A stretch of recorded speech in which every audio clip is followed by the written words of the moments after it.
Well, I'm down here for 2 weeks. I'm gonna try to put a new roof on this thing. First thing I'm gonna do is pull that plywood up and then start pulling roofing off on this end right here.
This is the room where the roof fell in when the tree fell on it, probably a year before I bought the property.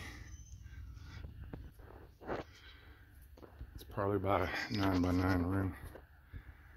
So I got everything ripped off up there. So now what I'm going to do on that back, where you see that 2x4 rises from left to right, it rises, and you can see the tin sticking out above the wooden wall.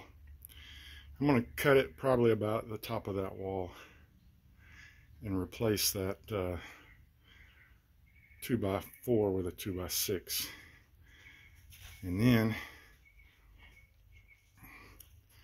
up here, I'd like to have a 2x6 or really even a 2x8 right there. Not for strength, but for the height of what I want to. I need enough room to attach and still have some area for molding underneath that 2x4 where the white plexiglass is attached. So probably what I'm going to do, I got a lot of 2x4s. I'm going to stack two 2x4s underneath that one all the way down, and then I'm going to attach my new rafters going out that way to those 2x4s. There's what it looks like from the top with the roof ripped off.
So here you can see what I was going for. Man, it's just been really rough getting started. Sometimes it's harder adapting to an old structure than it is building from brand new. Anyway, so up there I used, yesterday I told you I used two 2x4s as my beam. And I may go back and put some hangers underneath those, but right now I'm loading it up with nails. And it doesn't have a steep pitch. I figured it goes up about 16 inches over the course of about 10 and a half feet maybe. And then right here, I'm going ahead and I put that extra block piece in so that once I get the roof on, that'll keep out the bugs. And that's my goal. One of my goals is keep birds and bugs and everything out. So I'm going to put a couple, probably 3 or 4 more of these on, and then I'll start putting some sheet of plywood up.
Well, here we are.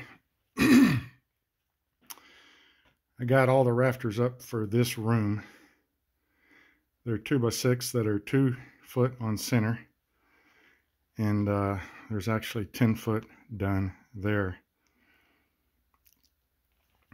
It's taken me about 3 to 3.5 hours to get this far. I had a booger of a time trying to cut that first rafter into that wall. Sorry about the sun.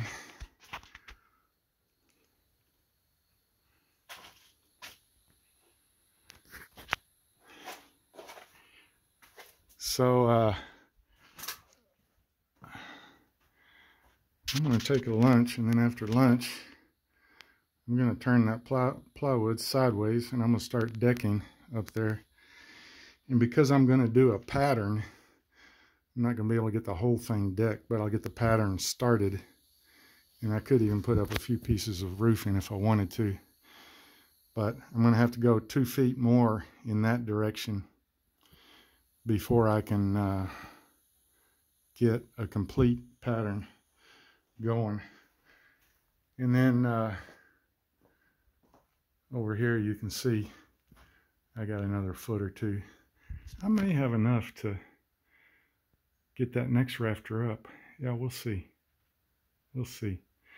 And then tomorrow probably I'll be starting to tear off all that roofing on this side.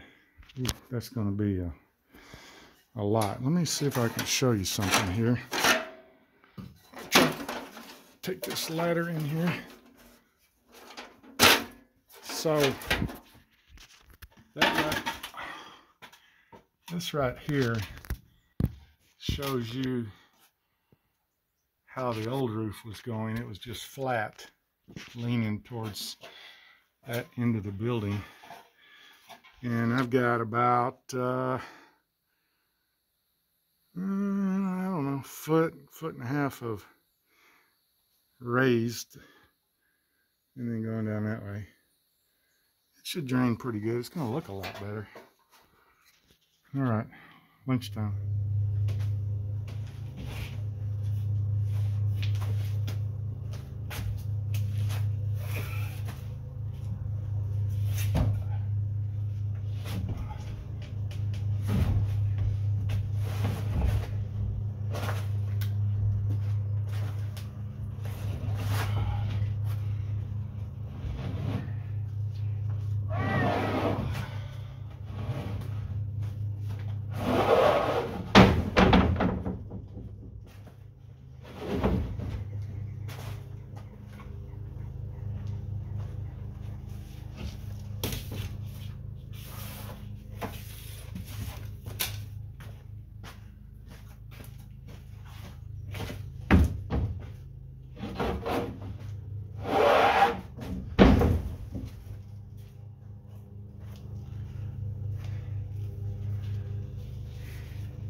So the sun's kind of bright out here. I don't know if you can see or not, but right there, I toenailed these on both sides. I can't see what the camera's doing. I was going to use one of these hangers. I have enough for half of these to use on there, but I'm not sure. I didn't really want to do that. I've never used them before, but what I was able to do is come around the back side and nail these 2x4s that I put up. I was able to nail through there into the back of the rafters.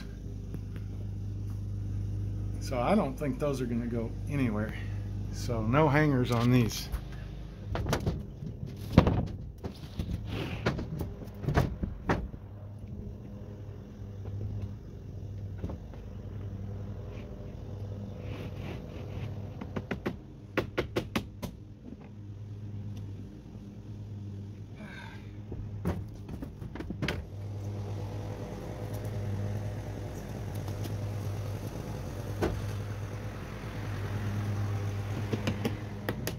So the camera shut off while I was putting down those last pieces of plywood.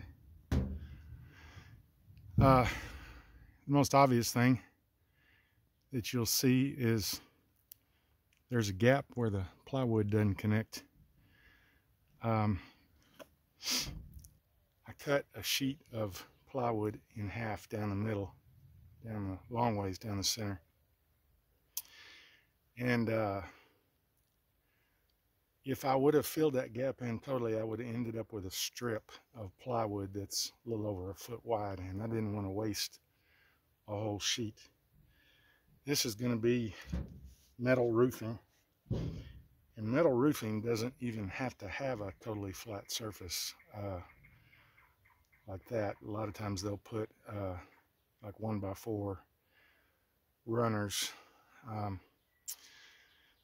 but you can see over here to the left, let's see if I can get you to move. You can see the pitch from, it's only, I'm going to guess about 14, maybe 16 inches taller, but it pitches down off the back edge of the roof. And if you look beyond, I'm going to zoom you in a little bit. If you look beyond, you can see the old flat roof, and you can see the contrast there, how much it drops down. It's going to drop even more when I get to that end over there. And I'm actually going to raise that far corner right there on the right. Something else I want to bring to your attention here. So the roofing will lay flat on this, and on this edge that's closest to the camera right now, there's a 2-inch overhang of the plywood, and there'll be another inch of the metal, and then on the back edge there's a 1-inch overhang, and there'll be another inch on that. So there'll be plenty of drip it. I think it's going to look real good. The problem I'm going to have is, see, I've done 10 feet and I've still got 21 left to go, I believe. And trying to make this barn level all the way down, I'm really going to be raising it. And I didn't want to have to do too much of that kind of stuff, but it looks like I'm either going to raise it or I'm going to have a roof. It doesn't look very good. So anyway, it's taken me a long time to get here today, but now that I got it going and I got the pattern going, it should go smoother in the future, the coming days.